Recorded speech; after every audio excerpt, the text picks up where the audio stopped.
My son didn't invite me to his wedding and said, "You'll only ruin our new family image," and demanded I transfer my house. My hands shook as I held the phone. I didn't argue. I just smiled. The kind of smile that hides a storm. What he didn't know was that his father left more than a house behind. He left a truth big enough to shake every guest in that rooftop ceremony. My name is Flora Thompson, and I'm a mother who learned that silence can be sharper than anger. It was a cool spring morning in Ohio. Sunlight just beginning to chase away the chill. My coffee sat untouched on the table when the phone buzzed. I didn't need to look at the screen. I knew that ringtone. My son was calling. The screen lit up with Damon's face. The Manhattan skyline gleaming behind him. His shirt and tie were flawless. His hair neat. His expression colder than I remembered, like the city's reflection had replaced his own. "Mom," he began. His voice clipped and efficient. "Angela and I are getting married next week. I need you to sign the deed to the house over to us. And please don't come to the wedding. You don't belong there." For a moment, I thought the sound had cut out. The words hung there, too heavy for the air to hold. "You want me to stay away?" I asked, trying to keep my voice even. "From your wedding," he sighed. "It's not personal. Mom, you'll only ruin our new family image. Angela's parents are expecting something elegant. You wouldn't fit in." I watched him tug at his cufflink, Henry's old cufflink. The one his father wore the day we paid off our first mortgage. "You can't even dress for dinner," he added, not meeting my eyes. "How would you fit at a Wall Street wedding?" I looked down at my hands. Still rough from years of scrubbing and gardening. Hands that had held him as a child. Packed his school lunches. Clapped at his graduations. They didn't fit in anywhere fancy. That much was true. But they'd built everything he once stood on. "Your father built this house with his hands," I said quietly. He didn't flinch. "And I'll build my future with mine. Just sign it." "Mom." The way he said mom felt cold. Like a formality instead of love. I searched his eyes for regret, but saw only the city's reflection. I wanted to ask if Angela knew what he was asking me to give up, but his tone had already closed that door. "I see," I said finally. "You'll have the papers soon." He nodded once. Satisfied. The conversation had become a transaction. "Good. I knew you'd understand." Understand. The word cut deeper than any insult. I understood more than he thought. I understood what it meant when ambition swallowed gratitude.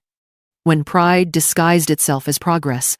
I understood that somewhere between Ohio and New York, I had lost my son to a world that measured love in equity and inheritance. Then the screen went black. I set the phone down gently. The coffee beside me had gone cold. The old clock on the wall ticked once, twice, and then seemed to stop. I picked up the phone again. On the screen, a line of text appeared. Call recorded saved to iCloud. A small, ironic smile crossed my lips. Damon had once told me to record everything important. For protection. Maybe he was right. I tapped back up. The faint click echoing in the still room. The air felt heavier now. The quiet, sharper. "For the record," I whispered. The words catching somewhere between anger and heartbreak. I still remember the smell of fresh paint and sawdust Henry's scent. The smell of work and honesty. Each night he came home, covered in dust. Tired but proud. A builder not just of houses, but of a solid life. Our small Ohio town wasn't much old porches. Cracked sidewalks. Rumbling trucks, but it was home. I kept the books. He built the walls. And though we had little, we had each other. I can still see Damon as a boy. Barely 10 years old. Standing next to his father in the backyard. A paint roller too big for his hands. Henry crouched beside him, steadying the roller. Teaching him how to make even strokes. "Hard work builds more than houses. Son," he said, smiling. "It builds you." Damon grinned, smearing more paint on himself than the wall. And Henry laughed until his brush slipped. Life was simple then. Family dinners. Henry's work stories. Damon dreaming of the stars. He was bright. Too bright for our little town. And Henry knew it. I didn't know Henry had been building something else all along, a second foundation beneath our lives. Long after we went to bed, he'd sit at the kitchen table with cold coffee and scattered papers. Trading. blueprints for stock reports, building numbers instead of walls. When I asked him about it, he just smiled, that steady, secret smile of his. You never know which seeds will grow. Flora. Sometimes the quiet ones become forests. He was right. Years of quiet investments turned into something none of us could have imagined. Bit by bit. Dividend by dividend. Henry built a fortune, $50 million by the time he got sick. But he never changed. He still drove the same truck. Wore the same flannel shirts. He didn't tell Damon about the money. He needs to earn his own ground. Henry would say, if he knows there's a fortune waiting, he'll never find his purpose. When the cancer came, it came fast. I can still hear the hum of the oxygen machine, the slow tick of the clock beside his bed. He never once complained. He talked about Damon instead, what kind of man he hoped our son would become. One night, when the pain made him wince with every breath, he took my hand and whispered, if he forgets who he is, let the trust remind him. After Henry passed, the lawyer, Mr. Reynolds, came to the house with a file I didn't understand, and eyes that looked too kind for the news he carried. Together, they had created something called the Irrevocable Family Trust. 2 conditions sat at its core, like quiet laws written just for Damon. Henry's reasoning was clear. He wanted Damon to live with purpose, not entitlement. He wanted him to remember what real work looked like. Before he died, Henry placed a small steel box on the bedside table and told me not to open it unless I had to.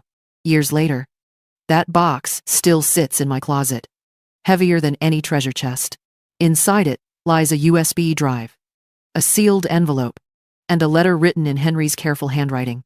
I've never opened it, not yet. On the front, in fading ink, he wrote, "Open," when he forgets where he came from. Every time I see those words, I feel the weight of the promise I made to protect both the fortune and the lesson behind it. Henry left me a legacy to guard. But more than that, he left me a test. And now, for the first time, I fear I might have to open that box. When Damon left for New York at 22, I'd never been prouder. He was driven, eager to build something bigger than his father ever had. At first, he called every Sunday, full of stories about finance, long nights, and fast success. The weekly calls became monthly. Then the monthly ones became text messages. By the time a year had passed, he only called on holidays, mostly to ask for small documents, account numbers, or to confirm the property tax had been paid on time. When I asked if he was happy, he'd laugh. Of course I'm happy, Mom. This city runs on ambition. You wouldn't understand. He was right. In a way. I didn't understand the kind of hunger that never stopped eating. It started with small things suggestions. He called them, Mom, that old garage Dad built. You should sell it. That land's wasted potential. I told him it wasn't about potential. It was about memory. He didn't respond to that. Just sighed the way people sigh when they're too busy to care. A few months later, I sent him a sweater for Christmas. The same kind I'd made for him since college. I waited for his call. When it came, Angela was on screen beside him. She laughed softly. Not cruelly, but carelessly. The way people do when they don't realize they're cutting someone open. Who still wears self-knitted shirts anymore. Mom, she said. Her words sounded polite, but I heard the condescension beneath them. Damon didn't defend me. He just smiled. Embarrassed. As if I'd shown up with the wrong dish to a fancy dinner. The last time he came home, it was only for a weekend. He stepped inside and looked around like a stranger in a museum. This house smells like an antique store, he muttered. I pretended not to hear. I just made him coffee and asked if he wanted eggs. He said no, he was meeting Angela's family for brunch. When he left that afternoon, I stood at the window and watched his car pull away. Dust curling up from the driveway. It felt like the world I'd built was being erased. One tire track at a time. That night, I sat in Henry's old chair and played the voice message I'd kept since he died. His voice filled the room. Quiet and steady. Carrying the weight of everything he used to know. Character is what you do when no one's watching. The words sank deep, echoing in the walls of a house that had seen too much silence. Somewhere between those echoes, I remembered something Damon once told me years ago. He had been bragging about a deal gone right. How a recorded call saved him from blame at work. Recording saves careers. Mom, you need proof for everything. At the time, I laughed. But now, sitting there alone, the phrase wouldn't leave me. Proof. That's what people in his world cared about. Not trust. Not truth. Proof. So, I opened my phone and turned on auto record. Maybe it was habit. Maybe it was defense. Or maybe it was the last quiet part of me still trying to protect what was left of him. Days passed in gray silence. The calendar gathering dust. Then one cold afternoon came a sharp, deliberate knock. Nothing like a neighbor's. It sounded important. I wiped my hands and went to the door. Through the glass stood a woman, blonde hair, a flawless white coat, and perfume so rich I could smell it through the cold air. She looked like she'd never known the weight of worry in her life. I opened the door. Mrs. Thompson, she said, smiling in that careful way people do when they're already looking past you. I'm Angela Vanderbilt. The name hung in the doorway like a draft. I didn't answer right away. I just looked at her, at the diamond on her finger, at the way she tilted her chin ever so slightly, as if gravity itself knew to treat her differently. And in that still moment, before a single word more was spoken, I understood that this visit would change everything. I nodded. Yes. Come in. She stepped across the threshold with the cautious curiosity of someone entering a foreign museum. Her heels clicked softly on the old hardwood floor. I came to finalize some documents, just a formality, she said. Damon mentioned you'd understand. Her assistant set a thick folder on the table. Property transfer agreement. My name beneath my son's. Angela sat elegantly, legs crossed, while her assistant stood behind her in uneasy silence. We'll just need your signature there, she said, tapping the page with a manicured nail painted in the faintest shade of pink. I didn't move. The ticking of the old clock filled the silence. I said finally, why Damon couldn't come himself. Angela's smile tightened. He's swamped with work and wedding arrangements, she replied. You know how demanding the city can be. He asked me to help. Something in her tone carried the faintest edge, an echo of superiority wrapped in courtesy. The ceremony will be quite formal, she added lightly, as though it had just crossed her mind. Maybe it's best if you stay home. We wouldn't want anyone to feel out of place. The words dropped like a pin in water small, but loud enough to ripple through everything inside me. I forced a smile. Out of place, I'm sure I could find a seat somewhere in the back. She laughed softly. The way someone does when they've already won. Oh, I didn't mean it that way. Mrs. Imlay Thompson. It's just... The guest list is very curated. A lot of influential people. Damon's image is important. You understand appearances matter. He's worked hard to become who he is. I felt my pulse steady. Not from anger, but from something colder. A clarity that burned, slow. Angela looked around the room, her gaze brushing over the family photos on the wall, the crocheted curtains, the old piano, Henry once tuned by ear. It's so authentic, she said, like one of those preserved historical homes. I swallowed hard. Henry built most of it himself, I said softly. She tilted her head, eyes gleaming with something close to pity. Well, she said, smirking. Not everyone's meant to live in Manhattan. The way she said Manhattan as if it were Heaven's Gate, and I was too unpolished to enter, made my stomach twist. I realized then that the quiet shame Damon carried wasn't his alone. It had been nurtured, watered by voices like hers, until it grew into something that could erase the people who loved him most. Damon's very particular about his image. Angela continued, standing now. He wants everything perfect. A country mother at a high society wedding could confuse people. I hope you won't take it personally. I thought of Henry. Of the day he told me Damon's dreams were too big for this town. He was right. I just never realized they'd grow so big, they'd eclipse us entirely. Angela gathered her papers, glancing at her watch. If you could sign by the end of the week, we'd appreciate it, she said, already halfway to the door. When the door shut, silence rushed in to fill the room. For a long time, I stood there, staring at the folder on the coffee table. I didn't touch the papers. Instead, I walked to the counter, picked up my phone, and pressed play on the recording from Damon's last call. "You'd embarrass me." His voice echoed. Then, softer, in my memory. Henry's voice answered from a place long gone. Character doesn't need an audience. Sunlight slipped across the room, glinting off Henry's steel box beneath the window, the one I'd sworn not to open until the time was right. I laid my hand on its cold surface and whispered, "Enough is enough." 3 days before the wedding, the phone rang just after dawn. "Mrs. Thompson." The voice on the other end was calm, measured, unmistakably professional. "It's Robert Reynolds." I hadn't heard that name in years. Henry's lawyer. The man who handled every quiet matter my husband never wanted discussed in front of our son. "Mr. Reynolds," I said slowly. "It's been a long time." He hesitated for a moment.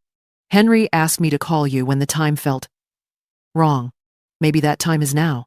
My hand tightened around the receiver. The room seemed to still. "You've heard from Damon." "I have," he said gently.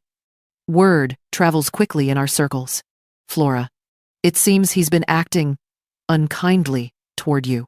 I thought you should know about what Henry left behind and what it truly means." I sat down at the kitchen table, the same one where Henry once pored over blueprints and investment papers, and let the sound of Reynolds's voice fill the quiet. "Henry's estate was placed into an irrevocable family trust," he continued. "It's substantial.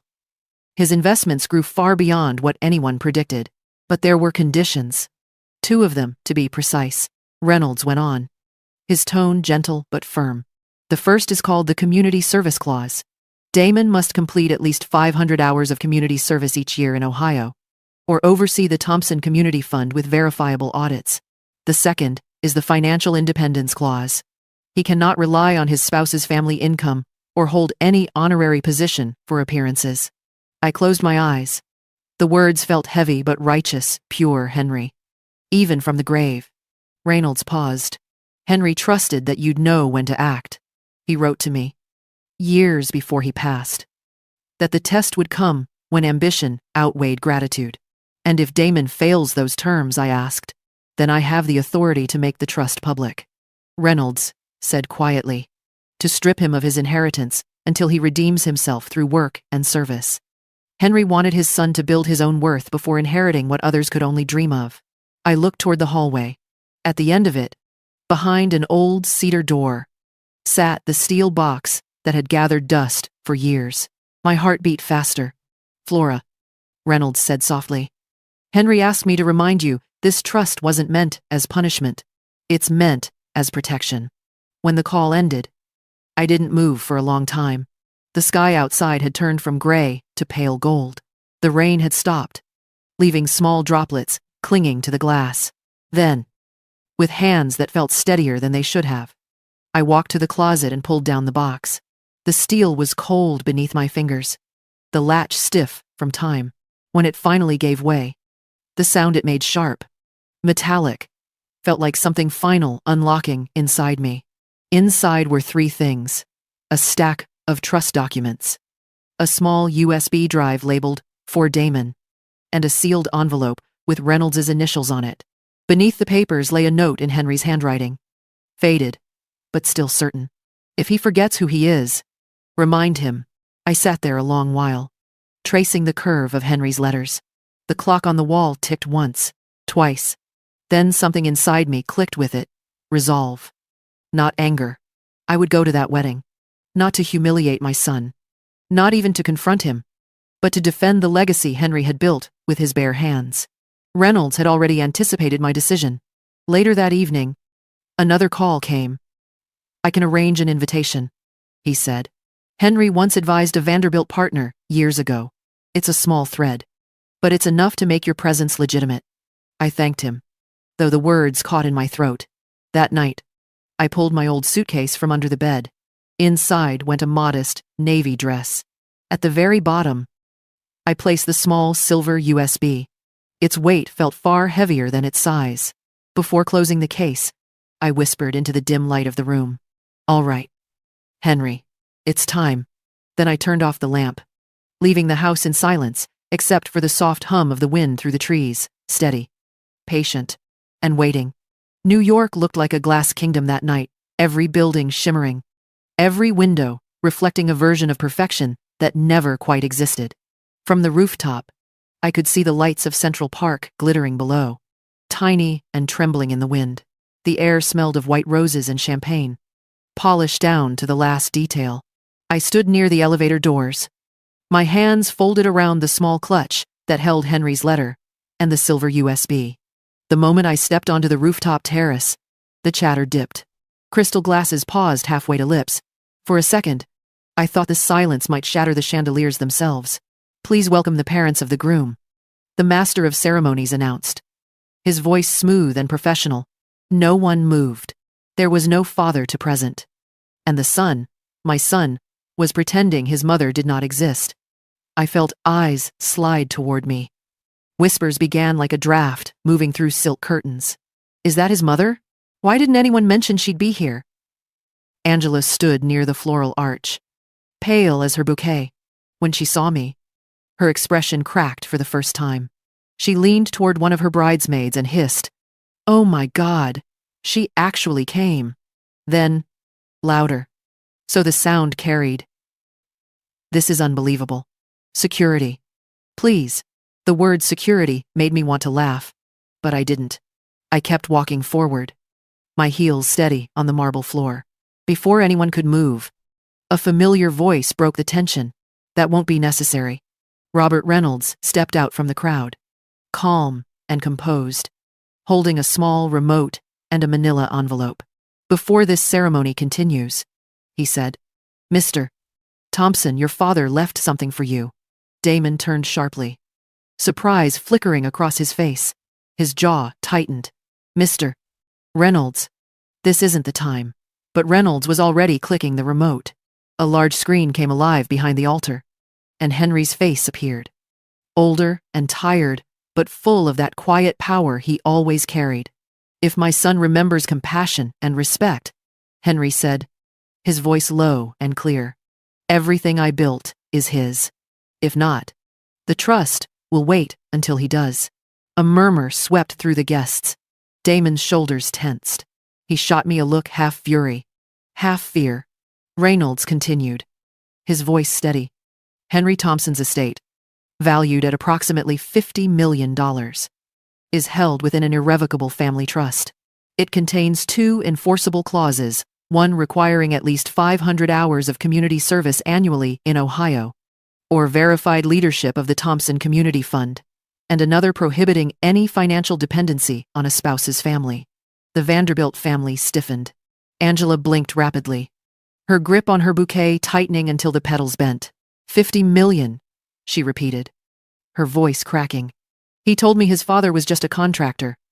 Her mother's tone turned to ice. "We've been deceived." The crowd rippled with noise gasps, murmurs. Phones lifted discreetly.